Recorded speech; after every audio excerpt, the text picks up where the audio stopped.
Point लिखोगे आप लोग इसका फंक्शन ऑफ सेल मेम्ब्रेन में क्या लिखा सबसे पहला point, it will control the substance that will enter और exit out of the cell, it will control the substance that will enter exit out of cell. Second point, ये cell के अंदर की कंटेंट को सेल के अंदर रखेगा, मतलब ये एक बाउंड्री की तरह बिहेव करता है, सेल के अंदर के कंटेंट को अंदर और बाहर की कंटेंट को बाहर। It behaves as boundary, it behaves as boundary. चलो इतना ही। थर्ड पॉइंट में लिखो, it provides mechanical strength to the cell, it provides mechanical strength to the cell. सुनो, फोर्थ पॉइंट को लिखने से पहले समझ लो फोर्थ पॉइंट में क्या है। जैसे कोई अमीबा है, अमीबा के जो सबसे बाहर की सेल है, सेल मेम्ब्रेन है, इस सेल मेम्ब्रेन को के हेल्प से ये क्या करता है, फूड को इनगल्फ करता है। जैसे ही कोई फूड इसके पास में पहुंचा तो ये अपनी जो सेल मेम्ब्रेन जो इसके सबसे बाहर की स्ट्रक्चर है, जिसको हम लोग स्यूडोपोडिया भी बोलते हैं, इसी को स्यूडोपोडिया बोलते हैं। क्यों बोलते हैं अभी मैं समझाता हूँ इसके बाद। तो जैसे फूड इसके पास में पहुंचा तो ये क्या करता है, उस फूड के चारों ओर इस तरह का एक स्ट्रक्चर बना लेता है और उसको वो कवर करके अपने बॉडी के अंदर एंटर कर देता है। इस स्ट्रक्चर को हम लोग बोलते हैं, इस स्ट्रक्चर को फूड कप बोला जाता है। और जब यही फूड कप दोनों ओर से अटैच हो जाता है तो अब ये बन जाता है फूड वैक्यूल। दोनों ओर से अटैच हो गया जब इधर से और इधर से, ये स्ट्रक्चर बन जाता है फूड वैक्यूल। तो फूड वैक्यूल ये जो प्रोसेस देख रहे हो अमीबा में, ये अमीबा में ये प्रोसेस इसीलिए हो पाता है क्योंकि यहाँ पे सेल मेम्ब्रेन के ऊपर कोई हार्ड कवरिंग नहीं है। क्या यही सेम प्रोसेस प्लांट में पॉसिबल है? क्यों नहीं पॉसिबल है? क्योंकि वहां पे सेल वॉल है, हार्ड स्ट्रक्चर है। यही सेम प्रोसेस प्लांट में पॉसिबल नहीं है, बट यहाँ पे पॉसिबल। ड्यू टू, क्यों पॉसिबल है? Due to flexibility of the cell membrane. समझ में आ रही है? तो सेल मेम्ब्रेन की फ्लेक्सिबिलिटी के कारण ये पॉसिबल है। इस प्रोसेस का नाम है एंडोसाइटोसिस। प्रोसेस को क्या बोलते हैं? Endocytosis. This process is called as endocytosis. तो सेल मेम्ब्रेन ही इसको हेल्प करता है फूड इंगल्फिंग में। इस प्रोसेस का नाम एंडोसाइटोसिस। क्लियर हुआ सबको? तो हम लोग इसको नोट डाउन करते हैं। Sorry, food engulfing by amoeba is endocytosis or by any other cell? नहीं, सिर्फ अमीबा में नहीं। देखो ये मैंने एग्जांपल आपको बताया अमीबा में। तो सर एनिमल सेल में WBC नहीं होता है। सर अगर सर मान लो वाइट जैसे सेल जो है बैक्टीरिया को रुको एक मिनट, जैसे मान लो कि ये हमारा सेल है और यहाँ पे फूड आ रहा है। सपोज करो ये कोई एनिमल सेल है और यहाँ पे फूड आ रहा है, तो यहाँ पे भी बिल्कुल सेम यही प्रोसेस होगा। ऐसा नहीं है कि सिर्फ अमीबा में होगा, हमारे सेल में भी यही प्रोसेस होता है। हमारे सेल में भी इस तरह का प्रोसेस होता है, लेकिन हमारे सेल में जो प्रोटीन होता है ना, जो प्रोटीन होता है लिपोप्रोटीन, वो मेम्ब्रेन जो है वो इसको हेल्प करती है। लेकिन प्रोसेस यही होता है। हाँ, तुम क्या बोल रहे थे माशा, बताओ। सर तो जब व्हाइट ब्लड सेल्स अपने आप को बैक्टीरिया से अटैच करते हैं दैट्स अ डिफरेंट प्रोसेस। उसको फैगोसाइटोसिस बोलते हैं। Okay. व्हाइट ब्लड सेल वाली प्रोसेस को फैगोसाइटोसिस बोलते हैं। वहां पे उसको चूंकि इंगल्फ करके खा लेना होता है, यहाँ पे फूड है ये इसका, उसको डिस्ट्रॉय करना होता है। यहाँ पे ये इसका फूड है, इसलिए इस प्रोसेस को एंडोसाइटोसिस, उस प्रोसेस को फैगोसाइटोसिस। दोनों प्रोसेस लगभग सेम है, नाम अलग-अलग। सर इसमें नरिशमेंट न्यूट्रिशन अब्सॉर्ब होता है, उसमें नहीं होता, उसमें डिस्ट्रक्शन होता है। Is it? रुको एक मिनट, लेकिन ये तो मैंने भाई। हाँ, बोलो आप क्या बोल रही हो? तो सर दोनों का आपने बोला फंक्शन अलग है बिकॉज़ इसमें एंडोसाइटोसिस में न्यूट्रिशन है तो एंड व्हाइट ब्लड सेल में डिस्ट्रक्शन होता है। हाँ, इसमें कोई डिस्ट्रक्शन नहीं होती, उसमें डिस्ट्रक्शन हो जाती है। चलो लिखो, ये स्ट्रक्चर ड्रा कर लिया। और चाहिए इसकी जैसे क्या करना, ठीक है? तुम छोड़ तुम्हारा चैप्टर में से क्लास है। It helps in engulfing of food material। हाँ, engulfing of food material case of amoeba. नहीं वो यहाँ पे प्रिंटर के बगल में कपड़े के नीचे। हाँ, प्रिंटर के जस्ट बगल में लेफ्ट साइड में कपड़े के नीचे। हाँ सुनो, क्या लिखा आपने बताओ। In the case of amoeba, this process is called as endocytosis. This process is called as endocytosis. This process is called as endocytosis. नीचे इसके नीचे एक नोट डाल करके endocytosis is not possible in plant cell, not possible in plant cell due to presence of cell wall which is not flexible.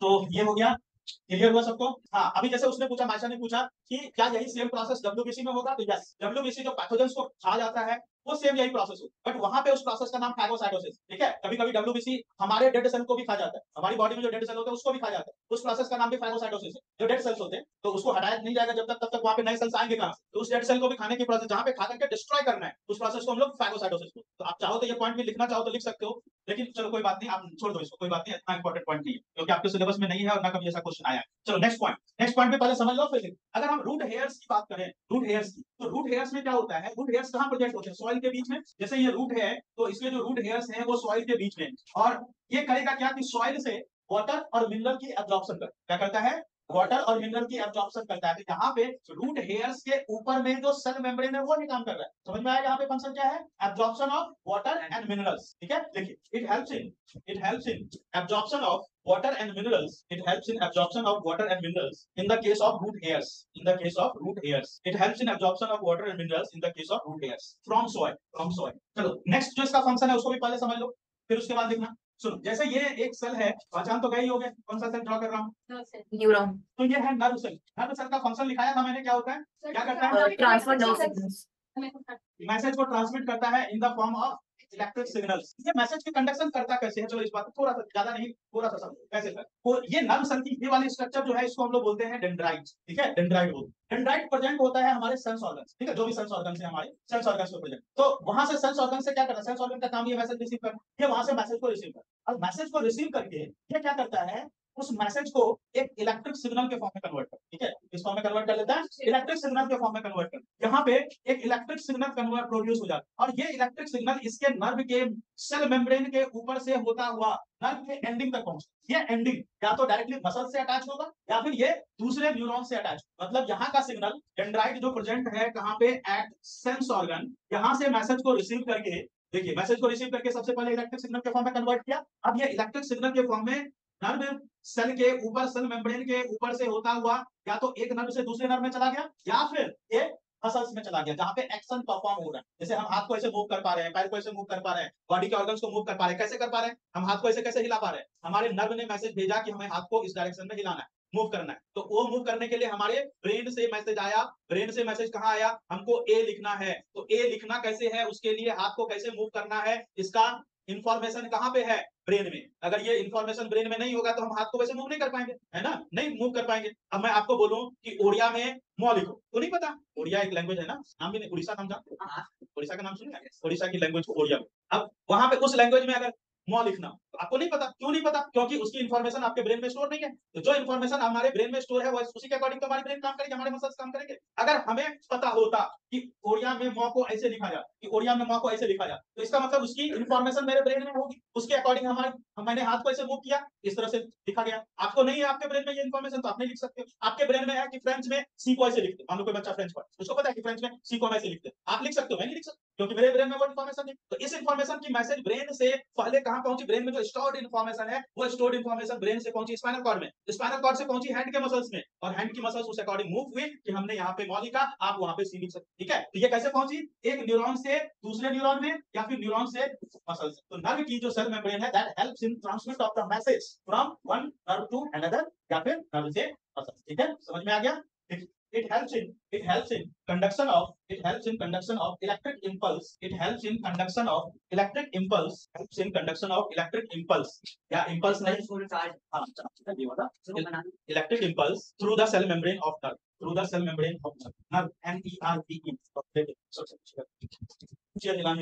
चलो okay, चलिए next heading डालें cell wall. तो सेल मेम्ब्रेन का टॉपिक हमारा हो गया कवर। अब हम लोग नेक्स्ट टॉपिक में आते हैं और ये टॉपिक हमारा है सेल वॉल। तीन जगह, बैक्टीरिया, फंगस और प्लांट, इस तीन जगहों में क्या होता है कि सेल मेम्ब्रेन के ऊपर एक और एडिशनल कवरिंग। कौन सी तीन जगहों पे, बैक्टीरिया, प्लांट सेल और फंगस, इस तीनों में सेल मेम्ब्रेन के ऊपर एक और एडिशनल हार्ड कवरिंग होती है, जिस हार्ड कवरिंग का नाम है सेल वॉल, ठीक है। क्योंकि यह एक हार्ड एंड रिजिड स्ट्रक्चर है तो इसका काम क्या होता है, उसको एक रिजिड स्ट्रक्चर प्रोवाइड करने का। जैसे आप जिस टेबल पे जिस उस पे लिख रहे हो ना, बोला वुड का बना हुआ है ना, वुड का, ये इतना हार्ड क्यों है, ये जबकि डेड सेल है फिर भी ये इतना हार्ड क्यों है। मैं जिस पे खड़ा हूँ ये वुड का बना हुआ है लेकिन फिर भी ये इतना हार्ड क्यों है, जबकि ये डेड सेल है। क्यों हार्ड है, क्योंकि एक तो इसके ऊपर सेल वॉल है और उसके ऊपर भी हार्ड कवरिंग है। एनिमल सेल होता तो इतना हार्ड नहीं होता। तो ये तीन जगहों पे ये हार्ड कवरिंग होती है।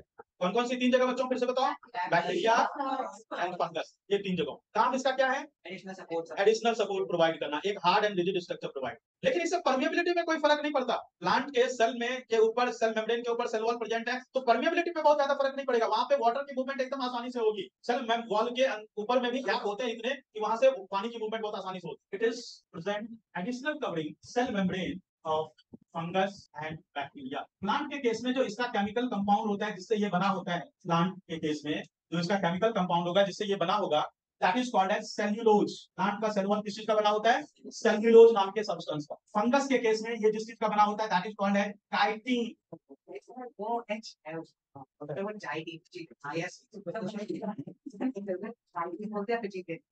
मेरे टीचर ने तो मुझे काइटिन बताया। चलो बैक्टीरिया के केस में it is made up of mucopolysaccharide. Bacteria के केस में बना होता है म्यूकोपॉलीसैकेराइड। तीन पार्ट में इसका नाम लिखिएगा, म्यूकोपॉली, तीन पार्ट में नाम देना है। तो प्लांट के केस में it is made up of, fungus के केस में काइटिन और बैक्टीरिया के केस में म्यूकोपॉलीस। ये तीनों का काम क्या है, it provide hard covering and, कुछ ज्यादा शैतानी कर रहे हो तुम तो। It provides a hard covering and rigid structure. Hard covering provide करेगा और रिजिड स्ट्रक्चर मतलब एक डेफिनेट स्ट्रक्चर इसकी प्रोवाइड करेगा। It is permeable water most of the substances that are essentially required in cells. It is permeable for water and other most of the substances that are essentially required by these cells. ये permeable है, लेकिन उसका अपना भी तो defence mechanism है। जैसे मान लो एक प्लांट, आपको एक सिंपल सा एग्जांपल बताओ। मान लो एक प्लांट में कोई ग्रेप्स का प्लांट, मान लो ग्रेप्स का, जब तक वो ग्रेप्स जो है प्लांट में लगा हुआ है तब तक वो खराब नहीं होगा। Once it is detached from the plant, ये खराब होना शुरू हुआ। ऐसा क्यों हुआ? सोचो क्यों हुआ? क्वेश्चन समझ में आया मैंने क्या पूछा? क्वेश्चन सर क्वेश्चन क्या था, रिपीट कर सकते हैं? क्या हुआ? रीजन? हाँ बोलो। सर बिकॉज़ जब वो प्लांट था तो वो एक सेल जैसा था, तो उसके अराउंड सेल बॉडी जब वो डिटैच हो जाता है तो उसे काट दिया जाता है। सर क्वेश्चन देखो रिपीट कर सुनो, सकते हैं? जब तक ग्रेप्स प्लांट में लगा हुआ तब तक खराब नहीं। जैसे ही प्लांट से उसको तोड़ा गया वो खराब होना शुरू हुआ। सर क्योंकि प्लांट में उसके पास एक चेन ऑफ वो रहता था जिससे उसको न्यूट्रिएंट्स मिल सकते थे, जैसे नेटवर्क ऑफ वेसल्स रहते हैं उसमें। हर एक ऑर्गेनिज्म, चाहे कोई भी लिविंग ऑर्गेनिज्म, हर एक लिविंग ऑर्गेनिज्म के पास अपना डिफेंस मैकेनिज्म, और उस डिफेंस मैकेनिज्म के कारण क्या होता है कि वहां पे पैथोजेंस अटैक नहीं कर पाते। ठीक है, पैथोजेंस अटैक नहीं कर पाते। लेकिन एक बार वो प्लांट से डिटैच हुआ, वो डिफेंस मैकेनिज्म खत्म। अब जब डिफेंस मैकेनिज्म खत्म हो गया तो इसको आप इम्यूनिटी बोलते हो। ह्यूमन के केस में हम इसको इम्यूनिटी बोलते हैं, एनिमल्स के केस में इम्यूनिटी बोल सकते हैं। अब प्लांट के भी अपनी इम्यून सिस्टम है, प्लांट के पास भी अपना इम्यून सिस्टम है। उसके कारण पैथोजेंस उस पे अटैक अगर करते भी है वो जल्दी डिजीज नहीं होता। तो अगर जब तक वो ग्रेप्स लगा हुआ है प्लांट में, उसका अपना इम्यून सिस्टम होने के कारण वो खराब नहीं होगा। लेकिन जैसे ही वो डिटैच हुआ प्लांट से, अब इम्यून सिस्टम खत्म हो गई, वो डिजीज हो जाएगा। Sir That will be attacked by इसका रीजन pathogens. सर इसका रीजन एक और ये नहीं हो सकता कि उसके पास वहाँ पे नेटवर्क ऑफ वेसल्स रहते हैं, जैसे जाइलम फ्लोएम से जिसको पानी एंड फूड नहीं, मिलता है। जाइलम फ्लोएम नहीं, इम्यून सिस्टम होगा इसका। ठीक है, समझ में आया? तो यहाँ पे जो है पैथोजेंस की भी एंट्री करोगे। अगर बड़े पैथोजेंस है तो यहाँ पे एंटर नहीं कर पाएंगे। तो ये हो गया सेल वॉल के बारे में। सेल वॉल के बारे में क्लियर है सारे बच्चों को? चलिए नेक्स्ट टॉपिक में हम आ जाएं, दैट इज न्यूक्लियस। देखो न्यूक्लियस को हम लोग बोलते हैं master mind of the cell. Nucleus is called as master mind of cell. अब ऐसा क्यों बोलते हैं master mind of the cell? हाँ बिल्कुल, सेल के अंदर जितनी भी एक्टिविटीज होती है, जितनी भी एक्टिविटीज होगी सेल के अंदर, ये क्या करता है? हर उस एक्टिविटीज को कंट्रोल कर, चाहे कोई भी एक्टिविटी हो सेल के अंदर, कोई भी हर एक एक्टिविटी, सेल के अंदर क्या जाना है, सेल को कब किस चीज की जरूरत है, कौन सा प्रोटीन बनाना है, हर एक चीज को कंट्रोल कौन करता है? कौन कंट्रोल करता है? न्यूक्लियस कंट्रोल करता है। दैट इज व्हाई असल में nucleus is called a mastermind of the cell. ठीक है, सबसे पहले हम लोग यही लिखते हैं यहाँ पे, देखो why is a nucleus called as mastermind of cell. Answer में लिखो, it controls all the activities performed by the cell with the help of gene present in its DNA। तो इसलिए हमने इसको क्या नाम दिया? Master mind of. ठीक है, अब ये कैसे किसी कैरेक्टर को रिप्रेजेंट करेगा, किसी फंक्शन को कंट्रोल करेगा? देखिए, जैसे मान लीजिए कि ये एक न्यूक्लियस है, ये हो गया एक न्यूक्लियस। दरवाजा खोल के बाहर लेके बैठ। मैंने बिठाया सर उसको, परेशान कर रहा था। यहाँ पर एक और है, आदित्य अग्रवाल, ये आपके पूर्वी आदित्य, उर्वी का भाई, ये उर्वी का भाई है। ये तो बड़ी सीधी बच्ची थी। ये बहुत ये तो दिमाग में सीखा करना है, दिमाग में सीखना खास कभी नहीं। ये तो मैं पहले दिन देख के समझ गया। ये संडे के लिए नहीं चला तुम लोग सर को याद दिला दिए। तुम लोग बोलते क्यों नहीं हो? जब तुम लोग गर्मी लगती है तो बोलना चाहिए ना। मुझे तो नहीं लगता ना, मैं तो बाहर से आता हूँ तो मौसम ठीक रहता है। तुम लोग गाड़ी में बैठ के आते हो। सेल मेम्ब्रेन नहीं, इसको हम लोग बोलेंगे न्यूक्लियर मेम्ब्रेन। इसको हम लोग बोलेंगे न्यूक्लियर मेम्ब्रेन। इसके अंदर जो फ्लूइड कंटेंट है, इस फ्लूइड कंटेंट को बोला जाता है न्यूक्लियोप्लाज्म। यहाँ पे न्यूक्लियर मेम्ब्रेन के ऊपर में जो होल प्रेजेंट है, इसको हम लोग बोलते हैं न्यूक्लियर कोर। ये जो डार्क डेंस स्ट्रक्चर है, इसको हम लोग बोलते हैं nucleolus. Dense structure inside nucleus. और ये जो थ्रेड लाइक स्ट्रक्चर है, इसको हम लोग बोलते हैं क्रोमैटिन फाइबर। तो न्यूक्लियोलस जो है, न्यूक्लियोलस, इसका काम क्या है? This helps in formation of ribosome and RNA. ये इस दोनों की फॉर्मेशन में हेल्प करता है, राइबोसोम और आरएनए का फुल फॉर्म पता है किसी को? अच्छा डीएनए का बताओ। DNA, deoxyribonucleic acid. बिल्कुल, डीऑक्सीराइबोन्यूक्लिक एसिड, डीए। ठीक है, डीऑक्सीराइबोन्यूक्लिक एसिड। और आरएनए का full form ribonucleic acid. Ribonucleic acid, RNA, ribonucleic acid, deoxyribonucleic acid, ribonucleic acid. मतलब डीएनए और आरएनए में सिर्फ एक ऑक्सीजन का डिफरेंस होता है। यस। देखो नाम से क्लियर है ना? नाम देखोगे तो नाम से ही पता चल जाएगा। अब किसी जगह पे टी वर्ड लगा हो तो इसका मतलब क्या होता है? कहीं पे भी आप अगर आप टी वर्ड लगा दो, टी, वो चीज नहीं है, बताओ क्या मतलब हो? वो चीज नहीं है, नॉट प्रेजेंट। उसका अपोजिट, जैसे हाइड्रेशन और डिहाइड्रेशन। Sir acceleration, deceleration. समझ में आ गया? हाइड्रेशन मतलब हाइड्रेट करना, मतलब पानी पीना। हाइड्रेट करना मतलब पानी पीना। और डिहाइड्रेशन मतलब पानी बाहर निकल जाना। तो डी का मतलब उसका उल्टा, डी ऑक्सी मतलब यहाँ से ऑक्सीजन कम हो गया तो वो बन गया हाँ हाँ ऑनलाइन लिंक उसको बोलेगा ना सेम रहता है पिछले साल वाला भी अभी तक लिंक वैसे तो इसमें जो है देखो डीऑक्सी और वहां पे बस एक बेसिक ये न्यूक्लियस का स्ट्रक्चर ठीक है न्यूक्लियस के स्ट्रक्चर में ये जो आप क्रोमेटिन फाइबर देख रहे हो ये क्रोमेटिन फाइबर बेटा एक रेस्टिंग सेल की सिचुएशन में रेस्टिंग सेल की बात करें तो रेस्टिंग सेल में आपको इस तरह का दिखेगा लेकिन जब सेल डिवाइड होने वाला होता है तो किस तरह का स्ट्रक्चर बनाता है वो तो पता ही आप लोगों को मैंने बता दिया था ये क्रोमेटिन फाइबर कंडेंस होता है और एक इस तरह का स्ट्रक्चर बनाता है सुनो ध्यान से सुनो एक इस तरह का स्ट्रक्चर बनाता है इस स्ट्रक्चर को हम लोग क्या बोलते हैं क्रोमोसोम बोलते हैं ठीक है ये सब बता दिया मैंने आप लोग को तो यही क्रोमेटिन फाइबर कंडेंस करता है इट कंडेंस टू फॉर्म बात बंद करो बात क्यों कर रहे हो क्लास में नहीं सर वो आपने यहाँ पे बिठा दूंगा अभी सब रहेगा सर वो न्यूक्लियस प्लाज्मा नहीं sir serious it condenses to form chromosome ठीक है अब ये जो क्रोमोसोम है जब हम इसकी मैक्रोस्कोपिक व्यू देखते हैं तो ये क्रोमोसोम बना होता है किस चीज का ये क्रोमोसोम बना होता है डीएनए अगर हम इस क्रोमोसोम की बात करें तो chromosome is made up of DNA coiled over histone सुनो जरा इसको ध्यान से समझो मैंने क्या लिखा है ये क्रोमोसोम जो है ये क्रोमोसोम किस चीज का बना होता है क्रोमोसोम बना होता है डीएनए का जो कि क्वाइल्ड होता है ओवर अ प्रोटीन जिस प्रोटीन का नाम है हिस्टोन को अब ये है क्या जैसे डीएनए देखो ये थ्रेड लाइक स्ट्रक्चर है डीएनए थ्रेड लाइक स्ट्रक्चर ये स्ट्रक्चर है जिसको हम लोग डबल हेलिकल स्ट्रक्चर बोलते हैं इस डीएनए को बोला जाता है double helical structure of DNA thread की तरह गुड इवनिंग बच्चा गुड ये क्या करता है अगर हम ह्यूमन के एक सेल की बात करें ना एक सेल कितना छोटा होता है बहुत छोटा जो हमें नेकेड आई से नहीं दिखेगा सेल जब इतना छोटा है तो उसके अंदर न्यूक्लियस कितना छोटा होगा उससे भी छोटा उसके अंदर में प्रेजेंट है ये डीएनए और आपको पता है कि उस डीएनए की लेंथ कितनी होती है ये लगभग 2 मीटर 2 मीटर आप सोचो एक छोटा सा सेल जो हमें दिखता नहीं है उसके अंदर न्यूक्लियस है और उसके न्यूक्लियस के अंदर डीएनए है जिसकी लेंथ हमारी बॉडी की लेंथ से भी ज्यादा है अब मैं एक सेल की बात कर रहा हूँ उस तरह के ट्रिलियंस ऑफ सेल है हमारी बॉडी में छोटे से न्यूक्लियस के अंदर इतना लंबा डीएनए प्रेजेंट कैसे होता है वो कैसे प्रेजेंट होता है थ्रेड की तरह जैसे हम अपने हमारे घरों में थ्रेड कैसे होता है एक रॉल के ऊपर क्वाइल्ड होता है ना बिल्कुल उसी तरह से ये जो डीएनए होता है that is coiled over a protein जिस प्रोटीन को हम लोग क्या बोलते हैं हिस्टोन प्रोटीन ठीक है समझ में आया सर एक लड़की आई थी एक दो दिन क्लास से इतनी काम नहीं आती ना अब सर तो फिर वो एक छोटे से चंद्र तब भी जैसा कितना ज्यादा हो सकता घाटा हो सकता नहीं सर वो मतलब ये पूरा के साथ अगर उसका नाम है क्वाइल्ड होता है उसके ऊपर तो वो पूरा आया तो माइसा नहीं आता माइसा होता वो क्या लगी थी सर क्रोमोसोम पे मल्टीपल डीएनए क्रोमोसोम के अंदर नहीं मल्टीपल डीएनए होता है क्रोमोसोम डीएनए से ही बना पूरा का पूरा क्रोमोसोम डीएनए का ही सर डीएनए के अंदर जीन होते हैं ना चलो इसके बारे में और डिटेल हम लोग अगली क्लास में ठीक है अभी यहीं तक रहने दो इसके बारे में और डिटेल हम लोग पढ़ेंगे अगली क्लास में क्योंकि ये बड़ा इंपॉर्टेंट और बड़ा वास्ट टॉपिक इसमें बहुत सारे पॉइंट अभी बचे ठीक है तो आज की क्लास हम लोग यही ओवर करते हैं मैं तो पीछे नहीं बिठाऊंगा मैं तो नहीं बिठाऊंगा मेरी क्लास में